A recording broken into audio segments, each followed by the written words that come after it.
кезек эми келди мага, баягы калыс бололу, адилет бололу дейбиз, өзүбүздөн баштайлы. Мен эми азыр элдин атынан сүйлөгүм келип атат. Эл өкүлү болгондон кийин мына 2 күндөн бери Кыргыз мамлекетинде элдин баары түмөн түйшүктүү ойдун төгөрөгүндө эл абдан кыжаалат болуп турат. Бул эмне болуп кетти деп. Ушунчалык саясат тездик менен өнүгүп атат. Саясий кырдаал, саясий абал кандай болгон учурда дагы адилеттикти туу тутсак, бирөөнүн артынан бычак сайып иш кылганды токтотсок, мамлекетте саясаттын эң чоң чордону саясат ушул жерде болот. Мен мына кече күндөн бери айтып атам. Ушул жерде коллегалардын баарына. Ай, каглайындар, төрагабыз турат. Нары бери чуркап, артынан бычак урмай токтотолу.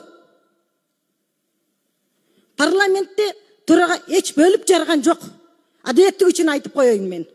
Бардыгына тегиз мамиле кылды. Кана кимди бөлдү, кимди жарды чыгып айткыла. Келгиле, А деди эми Б дейли. Көрүнгөн ушакты, көрүнгөн саясатты зуулдап жеткирип аткандар болду. Бетке айталы да. Бетке айталы. Эл бизди карап турат азыр. Ушул эки досту да уруштурган ушул ушакчылар болду. Президенттин жанындагы вице-премьер-министр кече чыгып алып айтып атат. Камчыбек Кыдыршаевичтин кылган ишин жөн эле жокко чыгарып атат. Камчыбек Кыдыршаевичтей болуп ошол вице-премьер элге иш кылсынчы. Соц тармактын бир маселесин түшүнбөй туруп, жөн эле блогер жүгүрүп чыгып, тиге чакырык жасап атат. Кимдир бир элди бөлүп жарып салгандай. Кана элдин бөлүп жарылганы? Эл бөлүнүп жарылган жок. Каглайын Кыргыз элинен айланайын. Эл бөлүнгөн жок. Элди бөлүп жарган, мо саясатты кылган ушул бийликтегилер болуп атат. Ошол вице-премьер элди бөлүп жарып атат. Чакырык жасап атат.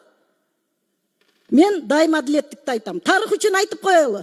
Бүгүн мүмкүн эл душманы көрөр. Мүмкүн бизди адилеттик айтканыбыз үчүн бүгүн бир кодулоолорго каларбыз, чыдайбыз. Чоң саясатта жүрөбүзбү?